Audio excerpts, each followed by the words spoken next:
अगर आप इसरो यूआरएससी में आवेदन कर दिए हैं या करने जा रहे हैं तो ये वीडियो आपके लिए बहुत कारगर रहेगा। इसमें आपको सारा कुछ बता दी जाएगी कितने साल में कौन सी पोस्ट पे क्या प्रमोशन होता है। ठीक है, तो ये देख लीजिए पूरा आपके सामने है वीडियो। तो हम लोग शुरू करते हैं कि साइंटिस्ट या इंजीनियर में अगर आपने आवेदन किया है तो आप समझ लीजिए साइंटिस्ट इंजीनियर से 4 साल बाद आप साइंटिस्ट इंजीनियर एचडी हो जाएंगे। उसके 4 साल बाद फिर साइंटिस्ट इंजीनियर एसई हो जाएंगे, सीनियर इंजीनियर में आ जाएंगे। इस तरह आपका बढ़ते लास्ट में आपकी जो पोजीशन होगी वो ओएस और डीएस की हो जाएगी। ठीक है, अब अगर आप मेडिकल ऑफिसर में जाना चाहते हैं तो मेडिकल का देख लीजिएगा।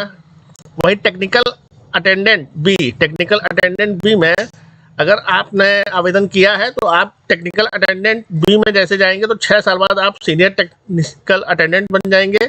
उसके 3 साल बाद सीनियर टेक्निकल अटेंडेंट ए बन जाएंगे। फिर 5 साल बाद सीनियर टेक्निकल अटेंडेंट बी बन जाएंगे। टोटल रेजिडेंसी पीरियड आपको 14 साल का यहाँ मिलेगा।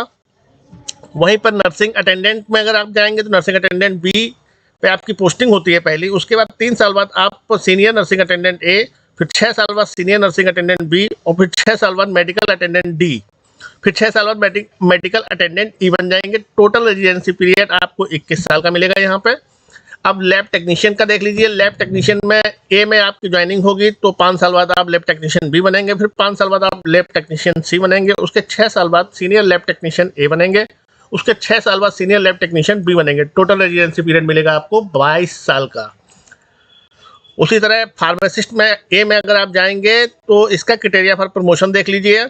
इसमें फार्मासिस्ट ए में आपकी ज्वाइनिंग होगी, पहली ज्वाइनिंग। उसके 5 साल बाद आप फार्मासिस्ट बी बनाएंगे। उसके 5 साल बाद फार्मासिस्ट सी, फिर 6 साल बाद सीनियर फार्मासिस्ट ए और फिर 6 साल बाद सीनियर फार्मासिस्ट बी।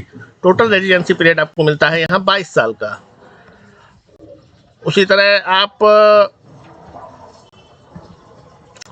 टेक्नीशियन और ड्राफ्टमैन में अगर जाते हैं तो technician A through CCMSS for technical attendant 3 साल बाद आप टेक्नीशियन बी बन जाएंगे। उसके 3 साल बाद टेक्नीशियन डी बनेंगे।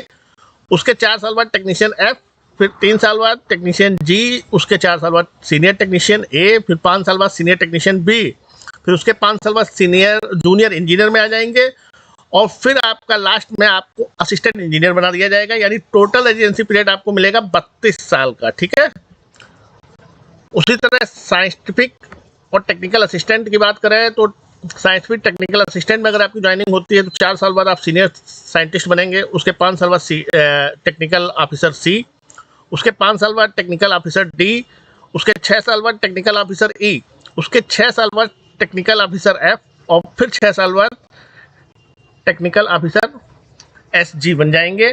टोटल रेजिडेंसी पीरियड आपको मिलेगा 32 साल का। लाइब्रेरी असिस्टेंट की बात करें तो लाइब्रेरी असिस्टेंट का जो क्राइटेरिया फॉर प्रमोशन है उसमें लिबर्टी असिस्टेंट ए, लाइब्रेरी असिस्टेंट ए में आपकी ज्वाइनिंग होगी। उसके 4 साल बाद आप लाइब्रेरी असिस्टेंट बी पे जाएंगे। उसके 5 साल बाद लाइब्रेरी ऑफिसर सी, फिर 6 साल बाद लाइब्रेरी ऑफिसर डी, उसके 6 साल बाद लाइब्रेरी ऑफिसर ई और 6 साल बाद लाइब्रेरी ऑफिसर एफ, 6 साल बाद library officer 5G। Total residency period हो गया आपका 33 साल का। तो ये था आपका पूरा यूआरएससी का कैरियर प्रोग्रेशन। अगर आपको ये जानकारी अच्छी लगे तो वीडियो को लाइक कर लीजिएगा, चैनल को सब्सक्राइब कर लीजिएगा। तो मिलते हैं हम लोग नेक्स्ट वीडियो में इसी तरह जॉब और कैरियर से रिगार्डिंग खबर के साथ। जय हिंद, जय भारत।